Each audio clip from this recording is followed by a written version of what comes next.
restricted Wi-Fi, and the cable has the answer. Enjoy full blanket, increased Wi-Fi coverage with installation in 48 hours or less. Whole home Wi-Fi coverage is here. Get the whole family connected today. Come in or call the cable at 465-2588 to get your whole home Wi-Fi boost installed. The cable, always giving you more. Terms and conditions apply. This message is for every business owner in St. Kitts and Nevis. Jumpstart your business and set yourself apart from your competitors with an advertising solution from ZIZ Radio, ZIZ Television, or Big Wave. The Advertising Solutions Department at ZIZ prides itself on providing client-focused advertising solutions that make sense for all local businesses. Don't use the excuse that you can't afford to advertise. Call us at 465-2621. We will sit with you, discover your needs, and design a solution that fits your budget. Advertising works, and with ZIZ, it works even better for your business.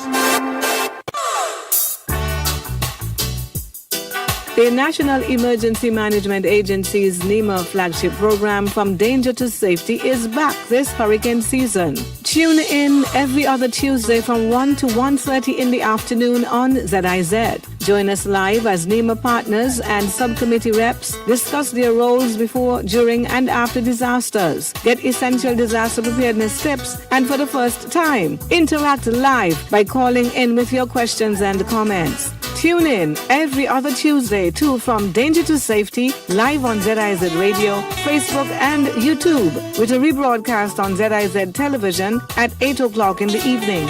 Don't miss it.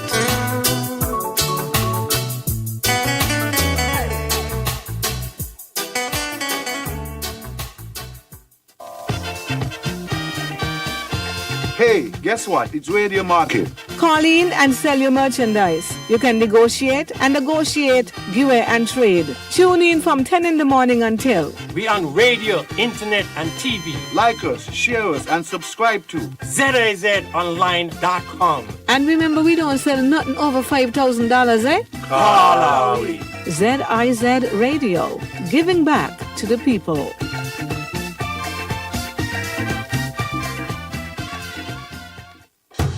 From the heart of ZIZ Radio comes a political talk show like no other. The Edge, with host Devonne Cornelius giving you his take on the biggest stories happening in governance today. Got something to say? Let's hear it. Give us a call at 869-465-2555. Monday to Friday from 11 a.m. to 12 noon. One solid hour of in-depth analysis of the machinery that makes our country tick. The Edge, cutting into the matters at hand.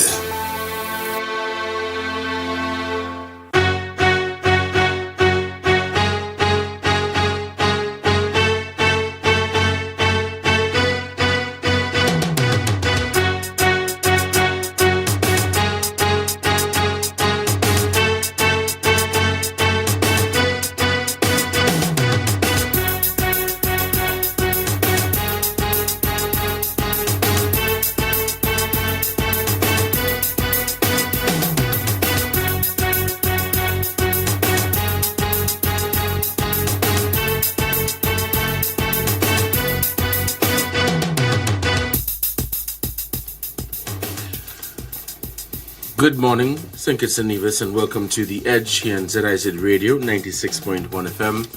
I am Devonne Cornelius, and thank you for joining me on the program for today. This is also being carried live via our social media platforms. Check us out on our YouTube channel at ZIZ Online and via Facebook at ZIZ Broadcasting Corporation. When we open the phone lines later, you may call us at 465-2555, 662-8674, or 718-577-2916. Joining me today is Austin Edinburgh, Special Advisor in the Prime Minister's Office, and we will be speaking on matters of national importance. Mr. Edinburgh, good morning, and how are you doing today? Good morning, Devon, and I'm not doing badly, you know. We have just come out of our independence celebration, and so it is important that I recognize that we are in the celebratory mood of our 41st anniversary of independence. And you know, I'm here with you today I'm here with you today on the radio, Devonne.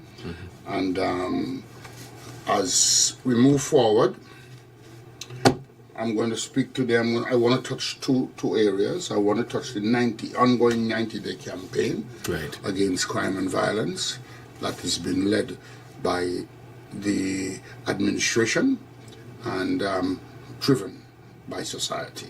Okay. We are looking for a whole of society approach with that.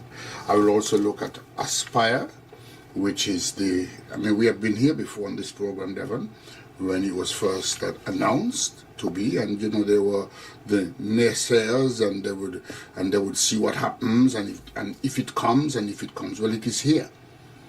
So it's no longer if it comes. I felt pretty confident then that it would be here, because I know and I have confidence and faith in the Prime Minister, and subsequently and consequently in the government of St. Kitts and Nevis. And so let me begin by addressing, it's called the Eastern and Southern Caribbean Criminal Dynamics Study. The aspect that I would deal with today covers St. Kitts and Nevis. It was conducted by USAID, and the research team was headed by Dr. Randy Sipasa of the University of the West Indies.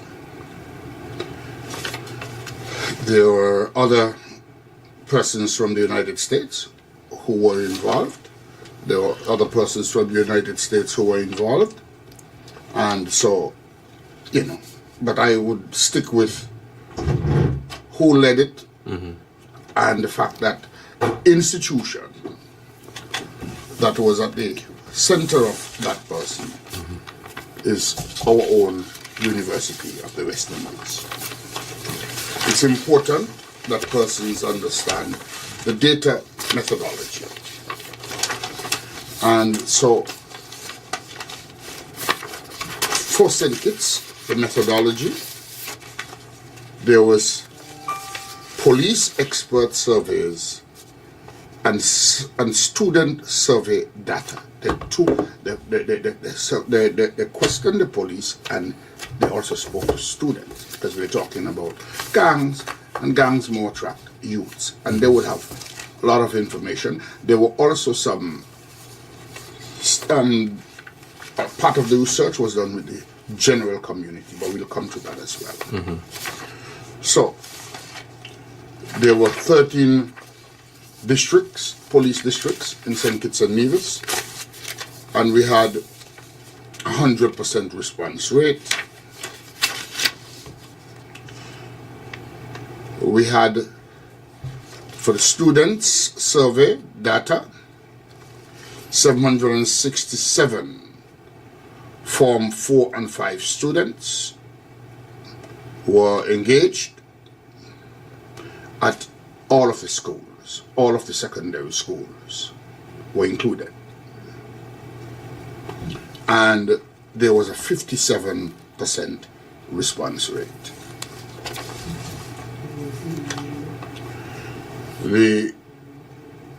With the police, they look at gang members, organizational structure, involvement in crime, transnational, so local and transnational.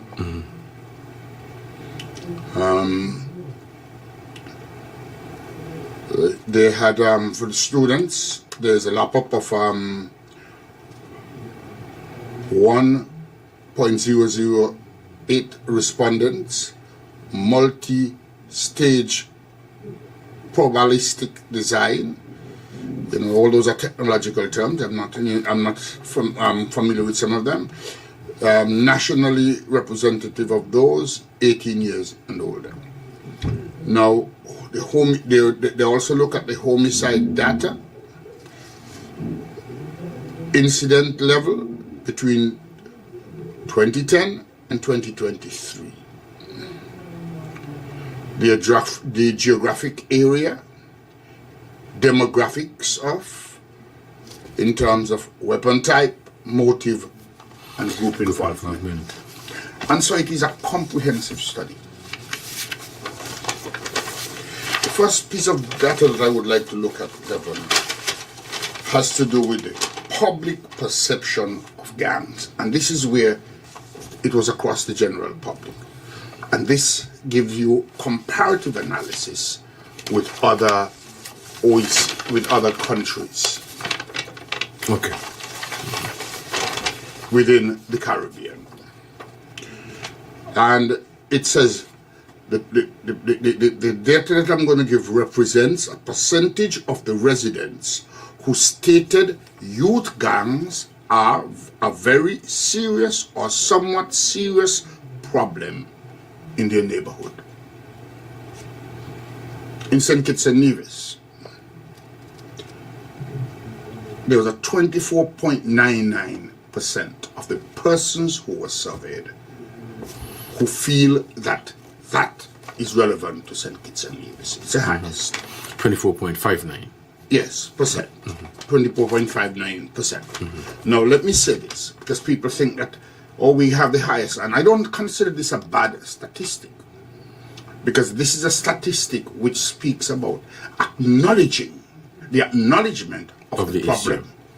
And if you have a higher percentage acknowledging it as an issue, then you are better prepared just from that to treat it. And so I do not consider it a bad statistic. However, it doesn't mean that we have a bigger gang problem than anywhere else. What it means is that we have seen what it is and is prepared to do something to deal with it. So you had a 22.47% of the persons in Trinidad responding as a yes to the question that was posed to them. In Jamaica, we have a 20.27%. And in the Bahamas, we have a 19.05%. Well, I always pause at these three other islands, Trinidad, Jamaica, Bahamas, because we listen to what happened to those countries in the news. And you know that we don't have a bigger problem than they do. But what is wonderful in this statistic for me is that the residents, our residents, have acknowledged the fact that it is a problem. And if they acknowledge that it is a problem, then we are better prepared to deal with it than where people are still denying that it is a problem. We have St. Vincent and the Grenadines with an 18.34%. Guyana, St. Lucia first, 17.34. I think it's 94. Sorry. Yeah, 17.94. And 17.89 for Guyana. Suriname, 15.92. I always stop there because there were recent reports out of Suriname where gang members were actually firing at police stations. So that's a serious gang problem. But here you have a lower percentage of the population that were interviewed who was prepared to own up to it as a problem. And speak on the issue. Exactly. Unless you recognize it to be an issue, Devon, then you can't do anything about it because you won't be prepared mentally to do so. Barbados, 11.17. There was about 5 or 6 consecutive days in last month when there were homicides every day. And as you mentioned Barbados, I read this morning that the government there has launched an advisory council on citizen security. Well, I'm going to come to that because, you see, we have led out on it within the region, but this is something that is acknowledged within the United Nations as something that is needed, which is different to national security, which encompasses crime fighting. Citizen security it takes into account crime fighting, which is from the law enforcement, and also the social solutions, which has to do with mental health, which has to do with a lot of other social aspects. Okay. We have Antigua and Barbuda. 9.59 of the respondents see it as a problem. And Grenada, 9.38. Now, you see, the lower the percentage of persons who see it as a problem, the harder it would be for any government anywhere in the world to deal with it. Because there must be some suppression, and then you're going to have societal pushback and the suppression. You're going to need social involvement, and social involvement will not come without a societal recognition, because a person must first recognize it as a problem before they are prepared to put their resources, whether it's human resource or otherwise. The comment you made about this not being a bad statistic, I think people believe that it is a bad statistic because they're looking at what the actual percentage is and not the actual question that was asked. Exactly. This is basically asking people if they think that youth gangs is a serious problem within their community. Exactly. So back to the point that you made, they have acknowledged that this is or may be a part of the issue, and the fact that they know that this is an issue, they can help to fight that problem. Exactly. So, and I go to length to explain that, Devon, because there are persons, for whatever reason, is trying to taint this study, and those who are not trying to taint it is trying to assign blame because of when the study was done. Okay. But again, let me say that the study took into consideration 13 years, 2010 to 2023. This particular administration has only been in for 2 years. So it is not a reflection only on what is happening now, because I will not say that there is not that. Of course that is included. But it is a reflection for part of the Dr. Denzel Douglas' administration, at least the latter part of it, and the whole of the Team Unity 7 years in office. That's the period that this data took into consideration in terms of the survey. There is another statistic that I find to be interesting, and it has to do with the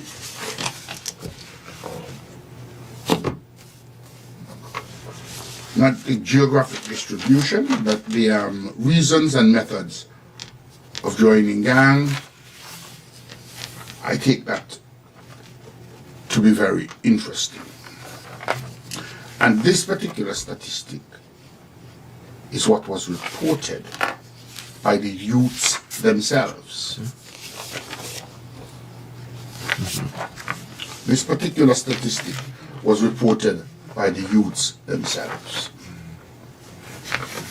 It says that 38.46% of the youths say that they join the gang for protection. For protection. That is not a feeling on any specific part of our society. This is not a failing of government. This is not a failing of parenting. This is not a failing of the private sector. This is not a failing of the church. This is a failing of all of us. All of us. That our youths feel that they have to go to a criminal enterprise To be protected. Somewhere along the line, we have failed to deliver positive messages. You made mention of the different groups in society, saying that it is not a feeling on them. I was having a conversation recently about crime prevention and what people think crime prevention entails and who exactly is responsible for crime prevention. And the person was making the point that it is not the sole responsibility of the police to prevent crime. It is a shared responsibility between police, the social services, education, Department of Youth, and the different social programs that we have in and across St. Kitts and Nevis. And so as I see this statistic about people reason for joining a gang, 38.46% says protection. It makes me question, what have we been doing over the last 20 years, 22 years? What have these bodies been doing? The programs that we have in place, have they been effective? Have they been working as we want them to work? No, they have not been working as we want them to work. And I'll highlight three things that happened recently. Two of them negative and one positive. Okay. Devon, I have a coconut tree at home, and I used to go to, sometimes they're not ready for the water to be drank, and sometimes I have not picked and I'm going home, and sometimes just to support the young guys who sell coconut water, I would buy a bottle. And I prefer to do that than to go into the supermarket and buy, because I am helping the economy, and I'm recognizing in my mind the contribution of locals who are trying to earn an honest living. Well, this has happened on maybe 2 occasions now, where this is not somebody picking a coconut because it's reachable. Where a whole lock of my coconut was cut off. And I'm saying that's somebody who think that they need my coconut to sell. So they think that they could just take it and then use it to provide them with an income. That has really it has conflicted me in terms of what I should buy. But I am not going to support that kind of behavior. And so, honestly, for the last week and a half, 2 weeks, if I feel like I need coconut water, I go in the store and I buy it at Tinato, even though it's not what I prefer to do. Because I'm conflicted. What could have been done with that?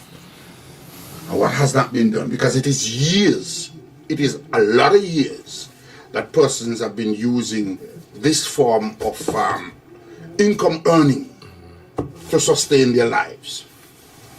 I can't say that none, but I could say that if any have done it, it would be a few who would have invested from what they have earned.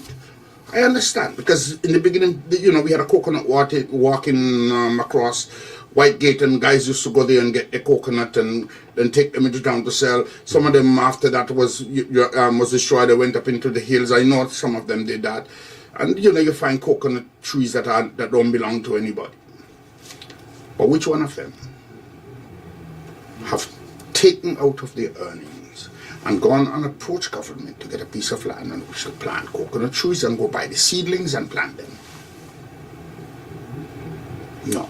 That's an investment into what they want to use to earn a living. But they have not done that. So they feel that they have the right, they have the entitlement to take other people's property to earn a living off of it. That's dishonest.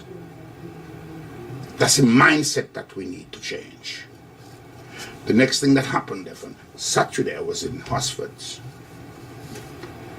down at the hardware. I was at the front of the line waiting. And this young man, well, there were two cashiers who were occupied, and there was one who was getting herself for readiness. So by the time she was ready and she said, come, this young man just rushed through the line and saw she was saying, come, and gone to her. The security, while it drew it to his attention, did not tell him no and did not tell the lady not to serve him. That's the first mistake. But he drew it to his attention and he said, well, I don't understand. I didn't understand what was on. And I said, you know, you're lying. You know very well what happens here. And it was a deliberate choice to violate other people's rights. And he accosted me with all kind of expletives and words. And then threatened me with disappearance. But I said to him, well, disappearance is not only for me, disappearance for you. I said, I am not going to be one of them who are going to be sit down and be paralyzed by fear and allow you guys to do what you please. That's a mistake we're making. We should not be negotiating with persons with mentality like that. It's that kind of mentality that we should not be negotiating with. Because if we negotiate with them, we're empowering them. In the meantime, other persons were in the store, and even though I could see that they were satisfied that I challenged him, they said nothing in support. That is passively supporting such behavior. That's a part of the problem in society today. Exactly. Well, let me give you the positive one, Devon.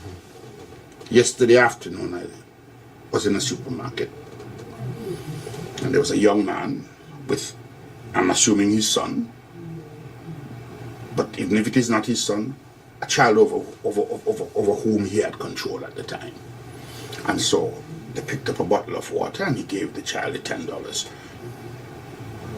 to pay when they get up to the cashier. And the child proceeded to do what the other young man had done, to walk ahead of everybody. And I'm talking about the child did that. The young man called him back and said, no, you can't do that. Right. Stand here, wait your turn.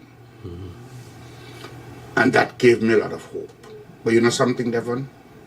I commended him there and then. The next thing that we do as a society is that while we allow the bad behavior, to paralyze us, or we choose not to say anything about it because of favor, we have become so accustomed to saying nothing that the majority of us, when we see something positive like what happened yesterday afternoon, would not commend it, because there's no need to commend it with you. Now when you bring those two things together, could you understand why it is the deviant behavior that prevails in our society? Those are the things that we need to do. And that is what is reflected, in my opinion, in that first answer. But how do we change this? Because this is not something, Edinburgh, that we could change today for tomorrow or today for next year.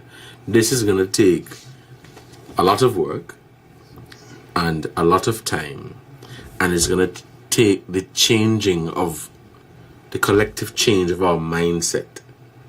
Because what we're seeing here, these numbers somebody didn't just go and put these numbers on this paper and give it to us. These numbers here are a part of a problem or issues in our society that are now being seen as a norm. You made mention of walking past the line. As simple that may seem to some, it has become a norm. Exactly. Disrespecting people. Exactly. You made mention of, And so, they feel if you challenge them that you are disrespecting them. Right. So how do we change that? Well, I'm glad you said that, because it segues right into our next segment, but before we do that, though, we want to take a break. Okay. We'll take a break. Give a shout out to our sponsors. When we come back, we'll continue the conversation. It is 11:32. We'll be back.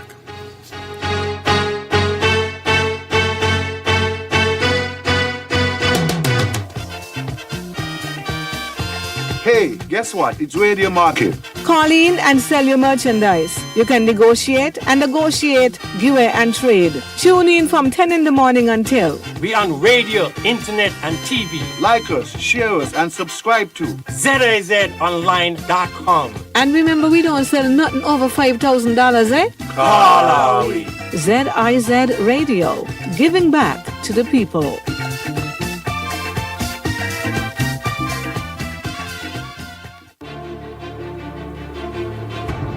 On October 11th, join us at the St. Kitts Marriott Resort for Shades of Earth, Women in the Spotlight of Climate Change. From 6 p.m. to 9 p.m., experience a powerful evening that explores the link between the global climate crisis and gender-based violence. Hosted by Garden of Rebirth, an empowerment center for women, this event features survivor stories, scientific insights, and theatrical performances that highlight the challenges faced by women in the Caribbean. Your contributions will help to establish a new counseling center, offering support to those in need. Be part of this meaningful movement for change. Get your tickets now at Digital Print Plus on Princess Street, or Garden of Rebirth's Facebook page, or via Chat Cash. Let's make a difference together.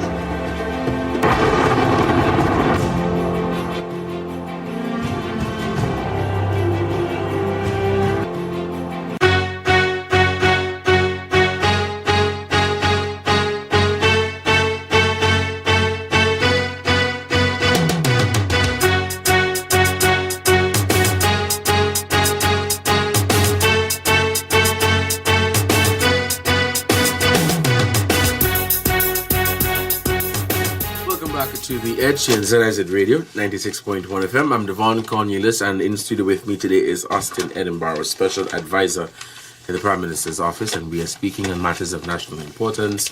We are speaking on this study done by USAID, Eastern Caribbean, and the Eastern and Southern Caribbean Criminal Dynamics Study, and this is a presentation on St. Kitts and Nevis. We've looked at the data and methodology in terms of the information that was collected, the number of homicides by year from 2000 to 2022, and recently we were looking at the reasons and methods of gang joining.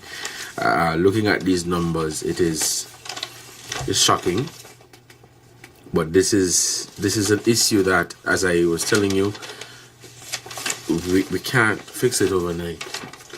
I agree with you, Devon. I mean, you also can't analyze this study in one go. Right. It would be, something will fall by the wayside if you choose to do that. Mm-hmm. And so that is why I focus on this particular reason and the limited amount of statistics that I chose this morning. And I want to ask the whole society, and particular media houses, to take a good look at this study and to take it, over a period of time, select aspects of it and discuss it.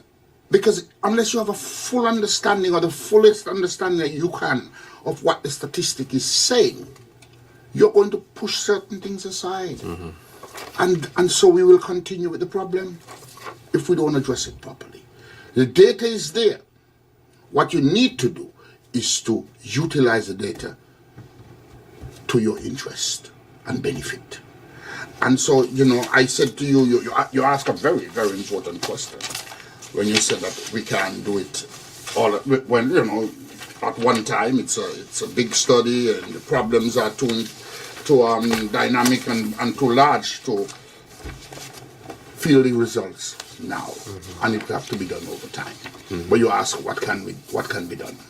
And Devon, I want to point out two things as we segue into the other thing I will discuss. Firstly, the Prime Minister in St. Kitts and Nevis, this Prime Minister, Dr. Terence Drew, spoke about dealing with violence, not crime, violence as a public health issue. He was the first in the Caribbean to endorse it and to say we need to deal with it that way. Because you see, even as you're looking into this study and realize that it is not just policing, it is not just prosecution, it's not just these things, it's not just suppression, but we have to find ways to prevent. But there are two ways, in my opinion, that are most relevant in achieving this. One is by, and I don't want to use the word education, information, by informing our youths. So you have to share information with them. But secondly, and most important to me, is by providing opportunities, better opportunities. There are some who are going to choose to go the way they want to go anyway. But we would not lose those who are just looking for opportunities, and because they think that they see none, gravitate towards deviant behavior and criminality. And so we must provide adequate information. We must lead from the front. But most importantly, we must provide alternative opportunities for human development. I believe if we do those three things, we will be contributing. And this administration has begun one. And this is attacking poverty at its root. And I want to talk about the Aspire program. I've been here before with you before it had a name. We have spoken about the initiative. It's a educational saving program, financial educational and saving program. Financial mean investment. And we have spoken about that. But since then, we had asked persons to give their names. And somebody submitted Aspire. And Aspire means achieving success through personal investment, resources, and education.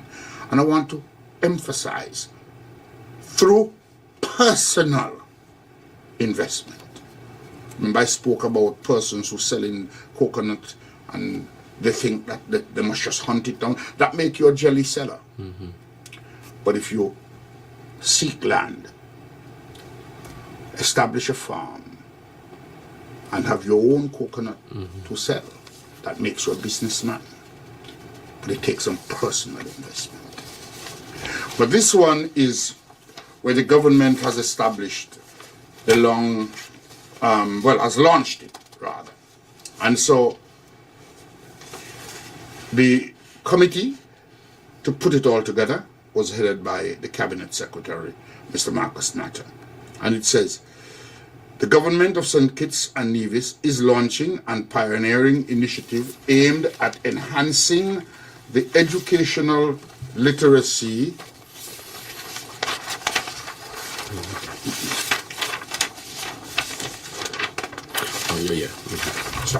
the government of St. Kitts and Nevis is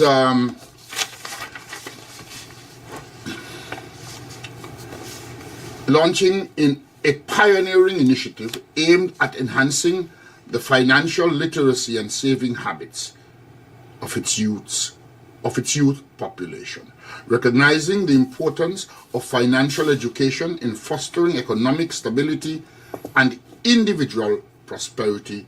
This initiative seeks to empower young citizens with the knowledge and tools necessary to navigate the complexities of the modern financial landscape. We are not going to be able to read all of this, but it is on the site, and the site on which you could go to get the information. It is, I'll tell you now, it is Aspire, I think it's aspire.gov.kn, I think that's what it is. I know it starts with Aspire. Yeah, aspire.gov.kn. Yes, okay, all right. So if you go on to that site, aspire.gov.kn, you will get all of the information. You will get the summary in terms of what the program is about. It has, and I'll read the second paragraph, which is purpose. So that first paragraph that I read, introduction. Purpose. The primary objective of the financial education and saving program is to instill financial responsibility and investment acumen in St. Kitts and Nevis's youth by introducing financial education initiatives and providing access to savings accounts and interest opportunities. The government aims to cultivate a culture of financial prudence and long-term wealth accumulation from an early age. This initiative is not merely about imparting financial knowledge, but also about fostering a sense of ownership and empowerment among young citizens, positioning them as active participants in the nation's economic development. Like I said, you go to aspire.gov.kn and you will find it. We'll also have to leave some time for calls as well, Devon. So I want to go to another aspect, that it's general information. And it's, again, this form would say, what is Aspire? What is the Aspire program? Aspire is a financial education, saving and investment activity by the government of St. Kitts and Nevis, designed to empower youth. I read that already. But the parts that I want to focus on is who is eligible to join the Aspire program. And that is the second bit of information that was provided under general information. It says, who is eligible to join the Aspire program? All citizens of St. Kitts and Nevis aged 5 to 18 who are attending school within the Federation are eligible. This includes those citizens registered with the Ministry of Education as home-schooled. So one of the fundamental requirements is that you're attending schools in St. Kitts and Nevis. In other words, you have to reside within St. Kitts and Nevis. And it answers another, number 3, what evidence of citizenship do I need to provide? Eligible citizens include St. Kitts and Nevis born in the Federation or citizens by descent. It says, applicants must supply one of the following: a St. Kitts and Nevis birth certificate or citizen by descent certificate. Because there are some people who might think that because you have a constitutional rights, that this gives you a right to this program. Nobody can interfere with your constitutional right. But if you do not activate it, then you do not qualify.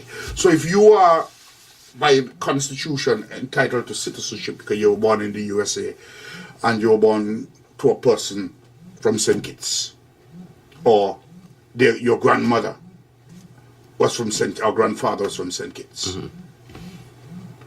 that doesn't mean that you qualify. You first have to apply for the benefits and then become registered. And that's when you will get a certificate of citizenship by descent. Apart from that, for this program, you would have to be registered in a school in St. Kitts or registered with the Ministry of Education as being homeschooled in St. Kitts and Nevis. Those are the fundamental. And it says, when will participants be enrolled?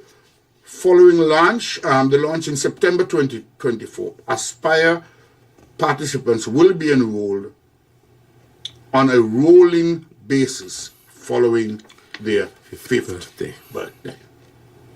I want to say that those who qualified at the announcement are also eligible to be a part of the program. So if you were 5 at the 1st of January 2024, because that is when it was launched for, in the budget, if you were enrolled, sorry, if you were 5, then you qualify.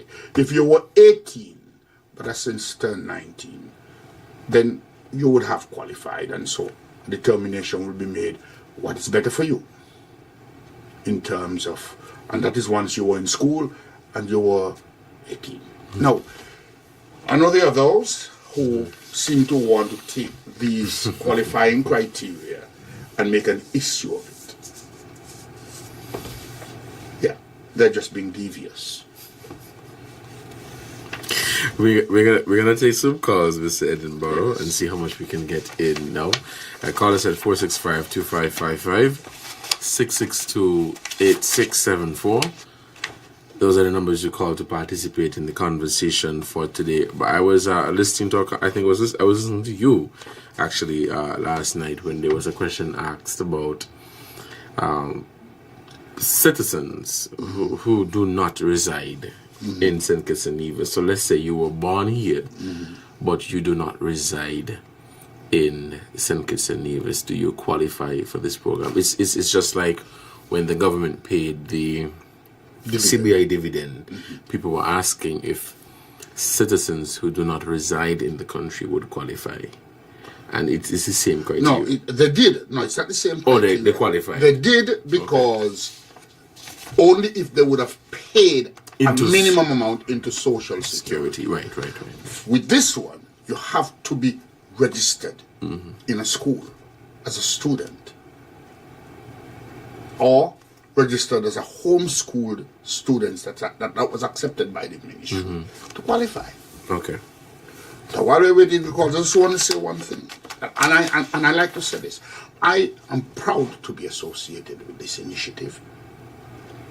I want to commend the Prime Minister on this initiative. I know where the idea was born.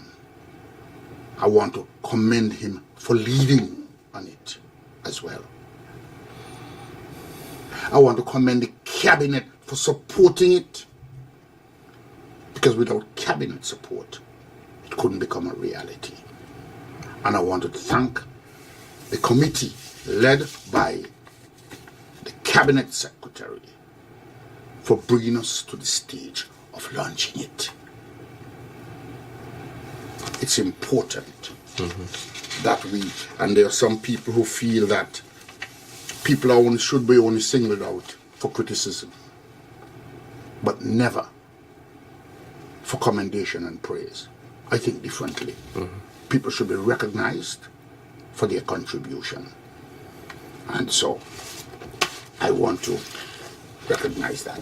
I think programs like these would help with tackling the crime situation. Exactly. So we have here in St. Kitts and Nevis, other Caribbean countries have been trying different things, but here in St. Kitts and Nevis, we're looking to tackle the issue of violence, crime and violence.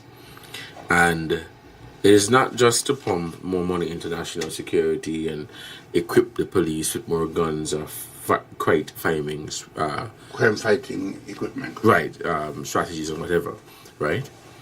But what about targeting our at-risk youth? What about putting our young people in a position to provide for themselves, making them independent? So with a program like this, when you become 18 or whatever, you're able to look and say, all right, I have this money, I have this capital or whatever, I could use it for university, I could use it to build a house for me and my family, I could use it to do whatever, as long as it is to contribute towards the development of the country, right? So right there and then you see that the foundation is being laid to assist our young people, and I try to steer them in a path of positivity. It reminds me of the camp that the Prime Minister launched the other day, the Sound Your Future camp, where it's not just music, but it is also to help them to build positive relationships with people their age, and even older persons, to look up to them as role models. So I think, okay, we have a call in the line. Let's take a pin. Hello, caller. Good morning. You're on the hello. air. Good morning, Mr. Animal. A good program, but people asking where this step program gone, because some of them say they ain't getting the money. And thanks to the government that some of me would appear very fixing. Thanks to King Congress, I always tell me what me would fix. So we're getting some concrete road. Okay, good program. All right, thank you for your contribution to the program. Thank you. The phone lines remained open. So I was making the point, programs like these really help to, I think, tackle the issue of violence and showing our young people that there is more to life than heading on the path of confusion. I like to focus on the first time where you would be able to feel a real maximum impact from this program, and that's 13 years from now, when there were those who would have come in at 5 and at 18 would have access to their investments and also to their savings. And if their parents or other persons would have contributed to the savings, because they can do that, they can deposit, but they can't withdraw. At 18, when that person reaches the age of majority, both portfolios would be handed over to them. But over that 13 years, they would have been continuously educated about financial prudence, about financial responsibility, about investment. So they are receiving along those 13 years financial education. So at 18, when those who were 5 came in, they would have had 13 years of interest. And I would do everything to get a premium interest in that, because you know that when it comes in, and I'm saying that I'm not saying that it's not a premium interest that is given, but I am going to have a look at that, and I would advocate for more if it is not what I consider a good interest for such a long-term saving. They would have 13 years of returns on their first purchase of shares, because that too they will not have access to until they get to 18. And then they would have 13 years, which I think is more important than all, or the other two. 13 years of financial education.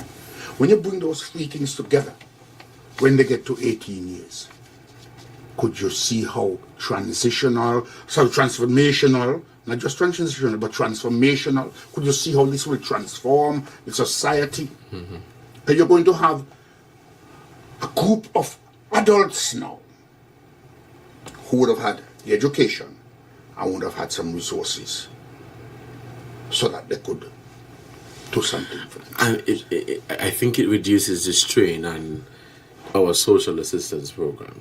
It reduces the strain on the government or the government at the time to be providing for these individuals. It puts parents and guardians in a better position, because their parents and guardians who may want to send their children off to university, and they don't have the collateral or the money to do it. With a program like this, you could start building now, and 13, 15, whenever you decide to claim whatever it is, You could help yourself. Yeah, but apart from that, you would have something that you can give to the bank and say, Right. hey, make this a part of the security for my loan. Correct. So I'm just saying to you, that is when, mind you, persons over the number of years, because at 14 years it wouldn't be so bad. So at 12 years of the program, it would not be so bad in terms of the return either.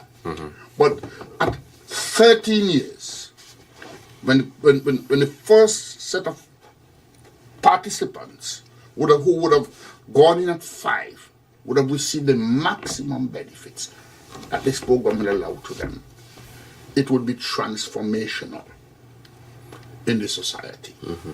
We are hoping that that transformation takes place before. But at that time, and I just can't understand why for the life of me I'm not hearing more. I mean, I'm hearing people, and Devon people are meeting me and people are commending the program. People are speaking highly of it. But I want them to go public with it. Don't just tell me. Tell the world. Because it is an excellent, I won't be surprised if maybe 2-3 years from now you'll find other countries Following this. Like citizen security, because and I would like to end on that, because you see that again, citizen security was first thrown out as a term in the Caribbean, here in St. Kitts and Nevis as well, by this Prime Minister. And persons who would have felt a particular way, you know, they go on Facebook and they say all kind of things and they try to make it look as though it is something that is far-fetched. I invite them to go and check out the agencies within the United Nations. And they would find that there is something called citizens security within the United Nations. That they ask societies to establish in the